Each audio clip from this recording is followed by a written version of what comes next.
ఈరోజు మధ్యాహ్నం టైంలో నాకు జరిగిన చిన్న ఇన్సిడెంట్ ఇది. ఎందుకు దీన్ని నేను షేర్ చేస్తున్నానంటే, చాలామందికి ఇలాంటి సంఘటనలు జరుగుతాయి, కానీ చాలామందికి వాటిని ఎలా హ్యాండిల్ చేయాలో తెలియక విషయాన్ని మరింత కాంప్లికేట్ చేసుకుంటారు. అయితే ఈ ఇన్సిడెంట్ని నేను ఎలా డీల్ చేశాను, ఎలా డీల్ చేయడం వల్ల మనం వీటిల్లో నుండి సేఫ్గా బయటపడతామని చెప్పడమే నా ముఖ్యోద్దేశం.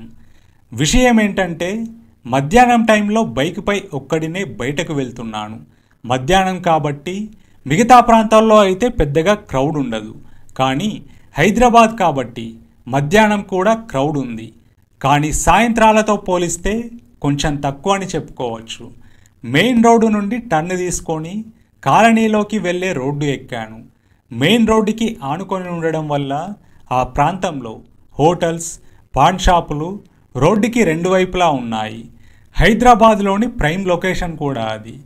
మెయిన్ రోడ్డు నుండి 100 మీటర్స్ వెళ్ళానో లేదో ముగ్గురు వ్యక్తులు రోడ్డు దాటుతున్నారు. అప్పటికీ నేను హారన్ కొడుతూనే వెళ్తున్నా. అక్కడే ఒక స్పీడ్ బ్రేకర్, దాని పక్కనే చిన్న లొంద. సరిగ్గా వెళ్తున్న దాంట్లో ఒక వ్యక్తి నా బైక్కి అడ్డం వచ్చాడు. నేను బైక్ ఆపి కాలు కింద పెట్టాల్సి వచ్చింది. ఏమనాలో కూడా అర్థం కాక ఆ వ్యక్తిని అలా చూస్తూ ఉన్నా. ఎందుకంటే హారన్ కొడుతూనే వస్తున్నా కాబట్టి. వాడు వెనక్కి కూడా చూడకుండా, కొడుతున్న హారన్ని కూడా పట్టించుకోకుండా రోడ్ క్రాస్ చేస్తే తప్పు లేదంట, కానీ నేను వాడి మొహాన్ని అలా చూడడం తప్పైపోయిందంట. క్యా దేఖ్ రహా హై అన్నాడు. బైక్ నడి రోడ్డు మీద ఉంది కదా అని పక్కకు తీసి ఆపా. వాడి పక్కనున్నోడు కూడా క్యా దేఖ్ రహా హై అన్నాడు. నాకు హిందీ వచ్చు, అయినా తెలుగులో హారన్ కొడుతుంటే చెవులు వినబడడం లేదా అని అడిగా. అంతలోనే పక్కనున్న వ్యక్తి వచ్చి, అన్నా నువ్వు పో, వాళ్ళదే తప్పు అని నన్ను అక్కడి నుండి పంపించే ప్రయత్నం చేసి వాళ్ళతో ఏదో మాట్లాడాడు.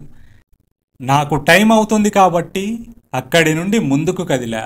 ఇక్కడి దాకా విన్న నీకు దీంట్లో చెప్పడానికేముంది, పెద్ద గొప్ప అనిపించవచ్చు.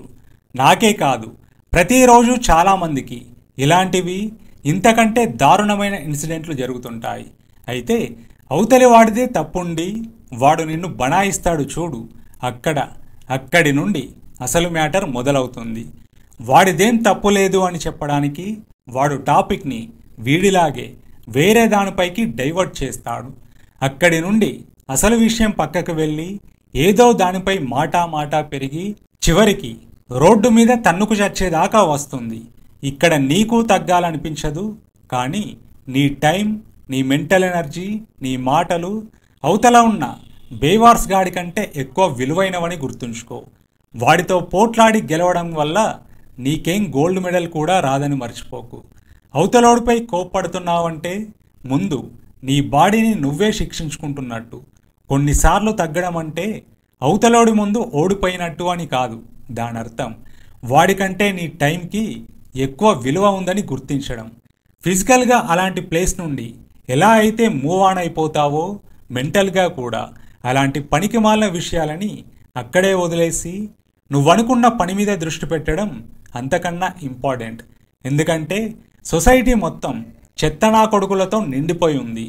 చెత్త అంటుకోకుండా దాని మధ్యలో నుండే జాగ్రత్తగా వెళ్ళడం ఇక్కడ నేర్చుకోవాల్సింది.